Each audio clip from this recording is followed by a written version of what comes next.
சரியா? Okay okay. இப்போ okay, Redmi Note 11 no power இஷ்யூவில் வந்துருக்கு. பவர் சப்ளையில் கனெக்ட் பண்ணி பாருங்கள் ரீடிங். ஓகே, பவர் சப்ளையில் கனெக்ட் பண்ணணும்னு சொன்னால் ஓட்டோ எத்தனை இருக்குது? 54 இருக்குது. 54 அப்படி ஓட்டோ கன்சியூம் ஆகுது.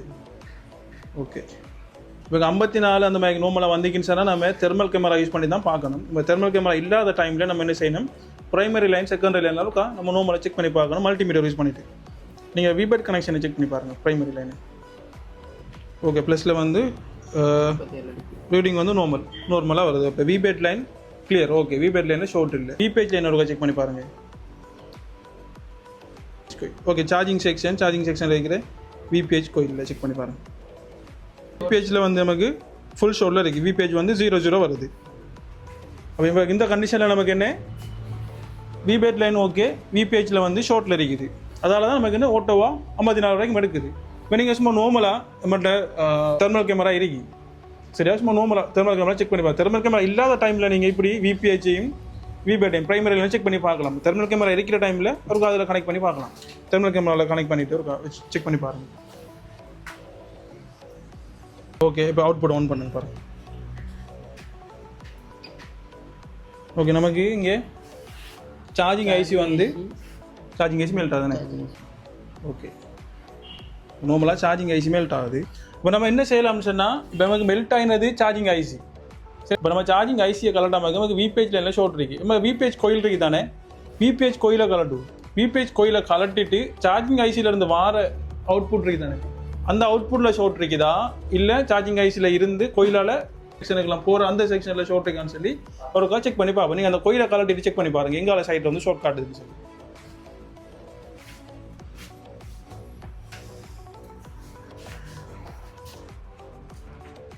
இது ஆல்ரெடி ட்ரை பண்ணியிருக்காங்க, ட்ரை பண்ணிட்டு தான் கொண்டு வந்துருக்கு. இப்போ கோயிலை கலட்டிட்டு செக் பண்ணி பாருங்கள் எங்கால லைன் ஷோர்ட் இருக்குன்னு சொல்லி.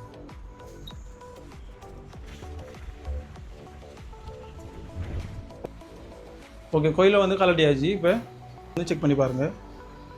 ஓகே, அப்படி வைங்க அதில் ரீடிங் வருதா?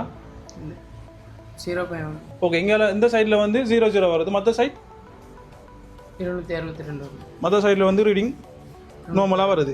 அப்போ நமக்கு இந்த லைன் வந்து சார்ஜிங் ஐசியிலேருந்து வருது. இந்த லைன் சார்ஜிங் ஐசியிலேருந்து வருது. அப்போ அந்த லைன் நமக்கு ஓகே. அப்போ இதை செக் பண்ணி பார்க்காம நமக்கு சார்ஜிங் ஐசி தான் மெல்ட் ஆயிடுச்சு சொல்லி நம்ம எத்தனை சார்ஜிங் ஐசியை மாற்றினாலும் ஷோர்ட்டில் தான் இருக்குது. ஏன்னு சொன்னால் ஷோர்ட் வந்து எங்கே விபிஹெச் லைனில் ஷோர்ட் இருக்குது, சார்ஜிங் ஐசியில் பிரச்சனை இல்லை. அப்போ நம்ம என்ன செய்வோம், இந்த விபிஹெச் லைனில் வந்து ஒரு கேபிளை கனெக்ட் பண்ணிவிட்டு ரோசின் அடிச்சுட்டு நம்ம இதில் வந்து வோல்டேஜும் செக் பண்ணி பார்ப்போம். ஓகே, நீங்கள் ஓகே அது வந்து கனெக்ட் பண்ணியாச்சு. இப்போ ஃபஸ்ட்டுக்கு வந்து பவர் ஐசி ஏரியாவில் அந்த ஏரியாவில் ஒரு ரோசின் அப்ளை பண்ணிவிட்டு செக் பண்ணி பாருங்கள்.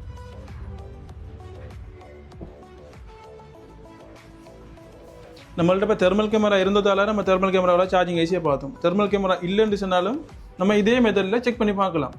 ஷோர்ட் இருந்துச்சுன்னு சொன்னால் நம்ம கட்டாயம் விபிஹெச் ஒருக்கா செக் பண்ணி பார்க்கணும்.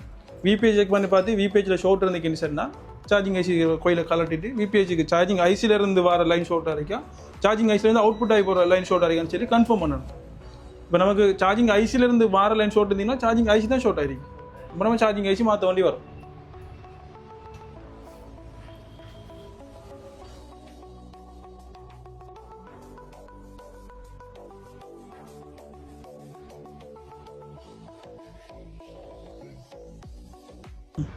ஓகே, இப்போ அதை கனெக்ட் பண்ணியாச்சு. இப்போ அவுட்புட் பவரை வந்து கொடுத்து பாருங்கள். பவரை வந்து இன்ஜெக்ட் பண்ணி பாருங்கள். பாருங்கள் இது மெல்ட் ஆகிருக்கான்னு சொல்லி.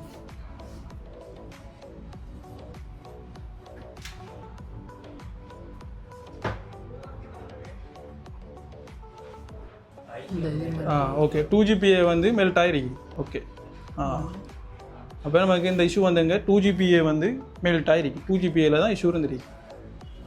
அப்போ நமக்கு இதுக்கு 2GPA மாற்றினோம்னா சரி. இப்போ 2GPA கலட்டினோம்னா ஃபோன் வந்து ஓன் ஆகும். ஃபோன் ஓன் ஆகும். 2GPA கலட்டினோம்னா நான் நெட்ஒர்க் வர மாட்டேன். நெட்ஒர்க் வரணும்னா 2GPA சேஞ்ச் பண்ணணும். ஓகே, நீங்கள் அந்த 2GPA கலட்டுங்க. இப்போ நம்ம 2GPA கலட்ட அப்புறம் 2GPA மாற்றணும். 2GPA பொசிஷன் எதையும் பார்த்துணும். ஏன்னு சொன்னால் இந்த மாடலுக்கு பிட் மேப் ஒன்றுமே இல்லை. ஓகே, இந்த பிட் மேப் இல்லாத மாடல் டயக்ராம் இல்லாத மாடலுக்குலாம் நம்ம என்ன செய்யணும், ஒரு ஐசியை கலட்டக்குள்ளே பொசிஷன் எங்கன்னு சொல்லி பார்த்துட்டு ஒரு ஃபோட்டோ எடுத்து வச்சுக்கணும். அப்படி இல்லைன்னு சொன்னால் நம்ம எதை நினைப்பு வச்சுக்கணும்.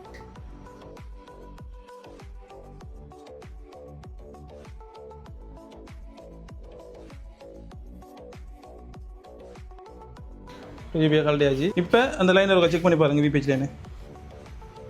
ஓகே, இப்போ நமக்கு ரீடிங் நார்மலாக வருது. சரிண்ணே, இப்போ ரீடிங் நார்மலாக அந்த கலட்டின கோயிலை வந்து அதில் இன்ஸ்டால் பண்ணிவிட்டு ஃபோன் ஆன் பண்ணி பார்ப்போம். ஓன் ஆகுதான். சரி,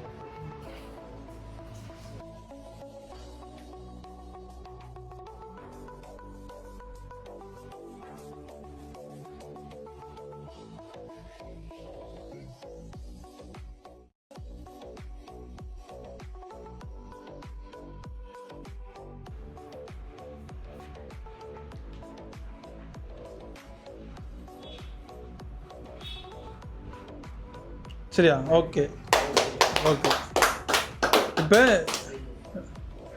இந்த ஃபோன் வந்து ஃபுல்லாக இப்போ ஓன் ஆகும். ஆனால் நெட்பேக் இஷ்யூ வந்து வரும். நெட்பேக் வேலை செய்யணும்னு சொன்னால் நம்ம 2GB மாற்றணும். நம்ம 2GB இப்போ ஸ்டாக் இல்லை.